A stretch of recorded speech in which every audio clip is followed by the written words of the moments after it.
मारब सिक्सर के 6 गोली छाती में, यही इनका तौर तरीका है, यही इनका प्लान है। जो चोरी करता है वो अंत में पकड़ा जाता है, हाँ या ना? जो चोरी करता है वो डरता है, हाँ या ना? ಬಿಹಾರ ವಿಧಾನಸಭಾ ಚುನಾವಣೆ ಎರಡನೇ ಹಂತದ ಮತದಾನಕ್ಕೆ ಕೆಲವು ಗಂಟೆಗಳು ಬಾಕಿ ಇರುವಂತಹ ಸಂದರ್ಭದಲ್ಲಿ ಒಂದು ಕಡೆ ವಿಡಿಯೋದ ಆರಂಭಕ್ಕೂ ಮುನ್ನ ನೀವು ನೋಡಿದ್ರಿ, ಈ ದೇಶದ ಗೌರವಾನ್ವಿತ ಪ್ರಧಾನಿ ನರೇಂದ್ರ ಮೋದಿಯವರು 6 ಗುಂಡುಗಳು ಯಾರು ಹೊಡಿತಾರೆ, ಯಾಕೆ ಹೊಡಿತಾರೆ, ವಿಶೇಷ ಅಂದರೆ 2-3 ರ್ಯಾಲಿಗಳಲ್ಲಿ ಈ ಮಾತುಗಳನ್ನು ಹೇಳಿರುವಂಥದ್ದು. ಅದು ವಿಪಕ್ಷದ ಒಂದು ಜನಪ್ರಿಯ ಹಾಡನ್ನು, RJDಯ ಹಾಡನ್ನು ಇಟ್ಕೊಂಡು ಜಂಗಲ್ ರಾಜ್ ಮತ್ತೆ ಬರುತ್ತೆ ಹುಷಾರ್ ಅಂತ ಹೆದರಿಸುವಂತಹ ಮತ್ತು ಹೆದರಿಸುವ ಮೂಲಕ ಮತಗಳನ್ನು ಸೆಳೆಯುವಂತಹ ಪ್ರಯತ್ನ ರಾಜಕಾರಣದಲ್ಲಿ ಮೋದಿಯವರು ಮಾಡಿದ್ದಾರೆ. ಇದಕ್ಕೂ ಮುಂಚೆ, ಯಾಕಂದರೆ ಈ ಮಾತನ್ನು ಭಬುವಾದಲ್ಲಿ ನಡೆದಂತಹ ಮಹತ್ವದ ರ್ಯಾಲಿಯಲ್ಲಿ ಆಡಿರುವಂಥದ್ದು ದೇಶದ ಪ್ರಧಾನಿ.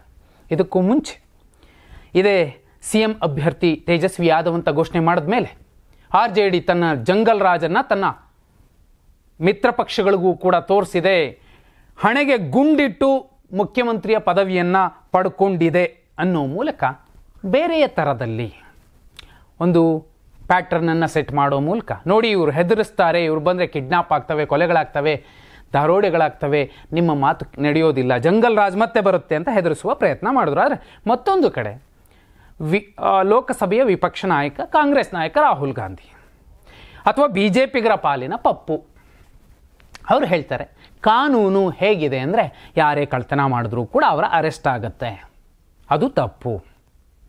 ಹಾಗೆ ಕಳ್ತನ ಮಾಡೋರಿಗೆ ಭಯ ಕೂಡ ಇರುತ್ತೆ, ಆ ಭಯ ಬಂದಿದೆ ಅಂತ ರಾಹುಲ್ ಗಾಂಧಿ ಅವರು ಹೇಳ್ತಿರುವಂಥದ್ದು. ಈ ನೆಲದ ಕಾನೂನಿನ ಮೌಲ್ಯ ಹೇಳೋರೊಬ್ಬರು ಮತ್ತೊಬ್ಬರು, ಇಂಥವ್ರು ಬಂದರೆ ನಿಮಗೆ ಭಯ ಇರಲಿ, ಇಂಥವ್ರು ಬಂದರೆ ನಿಮ್ಮ ಕಿಡ್ನ್ಯಾಪು, ಕೊಲೆ, ಮತ್ತೊಂದು ಮಗದೊಂದಾಗುತ್ತೆ ಅಂತ ಹೆದರಿಸುವ ಪ್ರಯತ್ನ ಒಂದು, ಹೆದರಬೇಡಿ ಕಾನೂನಿದೆ ಅಂತ ಹೇಳುವಂತಹ ಪ್ರಯತ್ನ ಒಂದು. ಈ ಎರಡರ ಮಧ್ಯೆ ಒಂದು ಮುಖ್ಯ ವಿಚಾರ ನಿಮ್ಮ ಗಮನಕ್ಕೆ ತರಬೇಕಿದೆ. ಮೊದಲ ಹಂತದ ಮತದಾನ ಮುಗಿದಿದೆ, ಬಹುದೊಡ್ಡ ವೋಟಿಂಗ್ ಆಗಿರುವಂಥದ್ದು. ಅದು BJPಗೆ ಬಹುದೊಡ್ಡ ಆತಂಕವನ್ನು ತಂದಿದೆ, NDAಗೆ. ಅಮಿತ್ ಶಾ ಅವರು ಗೀಟಾಕಿದ್ರು, ನಾನು ಮುಖ್ಯಮಂತ್ರಿ ಅಭ್ಯರ್ಥಿ ನಿತೀಶ್ ಕುಮಾರ್ ಅಂತ ಘೋಷಣೆ ಮಾಡೋದಿಲ್ಲ, ನನ್ನ ಅತ್ಯಾಪ್ತ ನಿತ್ಯಾನಂದ ರೈಯನ್ನು ಮುಖ್ಯಮಂತ್ರಿ ಮಾಡಬೇಕು, ಆ ಕಾರಣಕ್ಕೋಸ್ಕರ ಘೋಷಣೆ ಮಾಡೋದಿಲ್ಲ ಅಂತ.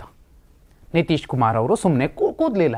ಗುಜರಾತಿ ಲಾಬಿ ಹೇಗೆ ನಡೀತಿದೆ ಅನ್ನೋದನ್ನು ಸೂಕ್ಷ್ಮವಾಗಿ ನೋಡಿದ್ರು. 121 ಕ್ಷೇತ್ರಗಳಿಗೆ 6ನೇ ತಾರೀಕು ಮತದಾನ ಆಯಿತು. ಬಹುದೊಡ್ಡ ವೋಟಿಂಗ್ ಆಗಿರುವಂಥದ್ದು. ಅದು ಆಡಳಿತಾರೂಢ ಪಕ್ಷಕ್ಕೆ NDAಗೆ ಆತಂಕ ತಂದಿದೆ, ದೊಡ್ಡ ನಂಬರ್ ಬರೋದಿಲ್ಲ ಅಂತ.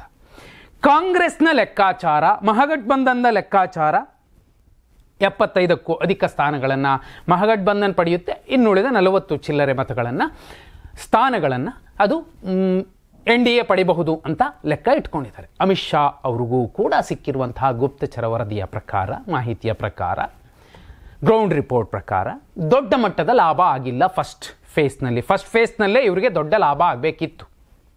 ಯಾಕಂದರೆ ಎರಡನೇದ್ದು ಸುಲಭವಾಗಿಲ್ಲ. ಯಾಕಂದರೆ ನವೆಂಬರ್ 11ನೇ ತಾರೀಕು 2ನೇ ಹಂತದ ಮತದಾನ ನಡೆಯಬೇಕಿದೆ.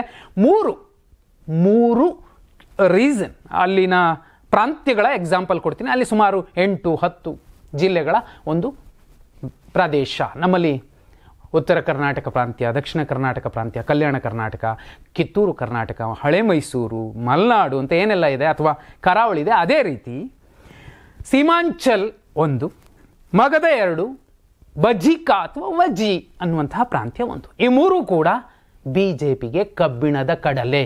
JDUಗೆ ಕಷ್ಟ ಅಲ್ಲ, BJPಗೆ ಕಬ್ಬಿಣದ ಕಡಲೆ.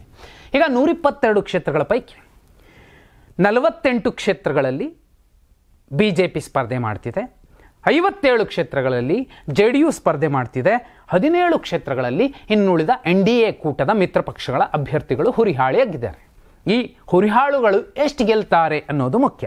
ಮೊದಲಿಗೆ ಸೀಮಾಂಚಲದ ಲೆಕ್ಕ ಬನ್ನಿ. ಸೀಮಾಂಚಲ ಯಾಕೆ ಕಬ್ಬಿಣದ ಕಡಲೆ ಅನ್ನೋದನ್ನು ಈಗ ಹೇಳಬೇಕಿದೆ. ಯಾಕಂದರೆ 24 ವಿಧಾನಸಭಾ ಕ್ಷೇತ್ರಗಳು ಸೀಮಾಂಚಲದ ಬರುತ್ತೆ. ಇಲ್ಲಿ ಇರುವಂಥದ್ದು ಬಹುಪಾಲು ಮುಸಲ್ಮಾನರು.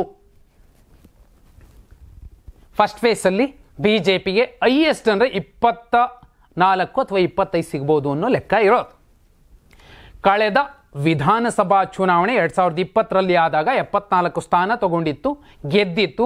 ಆ ಲೆಕ್ಕಕ್ಕೆ ನೋಡಿದ್ರೆ ಎರಡನೇ ಫೇಸಲ್ಲಿ ಮಿನಿಮಮ್ 50 ಗೆದ್ರೆ ಮಾತ್ರ ಕಳೆದ ರಿಸಲ್ಟ್ ಉಳಿಸ್ಕೊಳ್ಳೋಕೆ ಸಾಧ್ಯ ಆಗುತ್ತೆ, ಇಲ್ಲಾಂದ್ರೆ ಅದು ಕೂಡ ಕಷ್ಟ. ಹಾಗಿದ್ರೆ 24 ವಿಧಾನಸಭಾ ಕ್ಷೇತ್ರಗಳ ಪೈಕಿ ಸೀಮಾಂಚಲದಲ್ಲಿ ಕಳೆದ ಚುನಾವಣೆಯಲ್ಲಿ ಯಾರೆಷ್ಟು ಗೆದ್ರು? 12 ಮಹಾಗಠಬಂಧನ್ ಗೆದ್ರೆ ಇನ್ನು 12 NDA ಕೂಟ ಗೆದ್ದಿತ್ತು. 8 ಕಡೆ ಬಿಜೆಪಿ, 4 ಕಡೆ JDU ಗೆದ್ದಿತ್ತು. ಆದರೆ ಈಗ ಲೆಕ್ಕ ಹಾಗಿಲ್ಲ.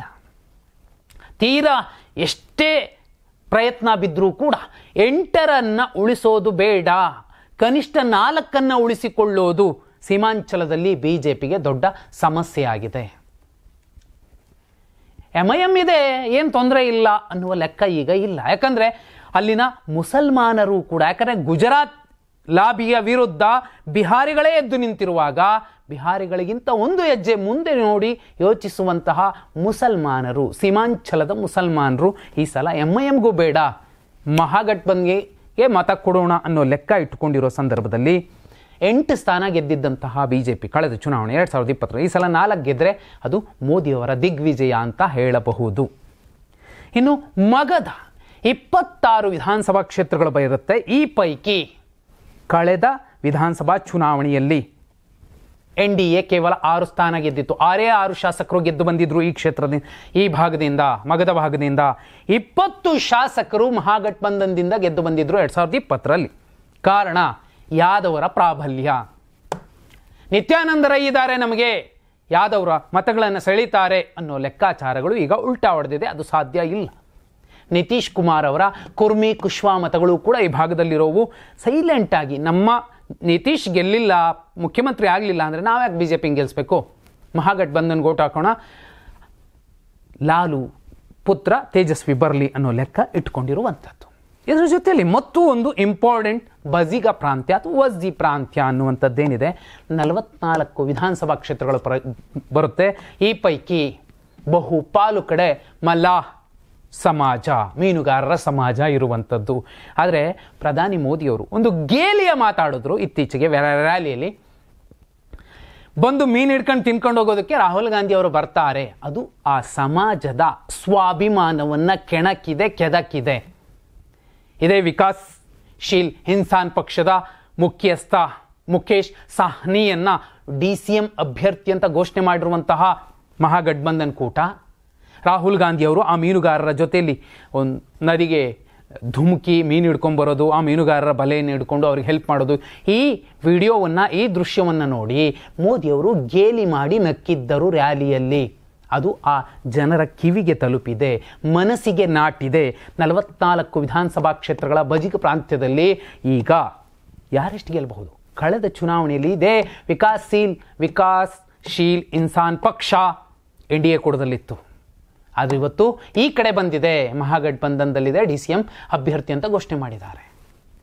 ಈ ಸಂದರ್ಭ ಕಳೆದ ಲೆಕ್ಕ ಹೇಗಿತ್ತು? 2020ರಲ್ಲಿ ಈ ಭಾಗದಲ್ಲಿ 44 ವಿಧಾನಸಭಾ ಕ್ಷೇತ್ರಗಳ ಪೈಕಿ 25 NDA ಗೆದ್ದಿತ್ತು, 19 ಕ್ಷೇತ್ರಗಳನ್ನಷ್ಟೇ ಮಹಾಗಠಬಂಧನ್ ಗೆದ್ದಿತ್ತು. ಈಗ ಆ ನಂಬರ್ ಉಲ್ಟಾ ಆಗತ್ತೆ. ಸುಮಾರು 30 ಕ್ಷೇತ್ರಗಳನ್ನು ಮಹಾಗಠಬಂಧನ್ ಗೆಲ್ಲಬಹುದು, ಇನ್ನುಳಿದ 10-14 ಕ್ಷೇತ್ರಗಳನ್ನು NDA ಗೆಲ್ಲಬಹುದು. ಅದರಲ್ಲಿ NDAಯಲ್ಲಿ BJP ಎಷ್ಟು ಗೆಲ್ಲಬಹುದು ಇದು ಲೆಕ್ಕ.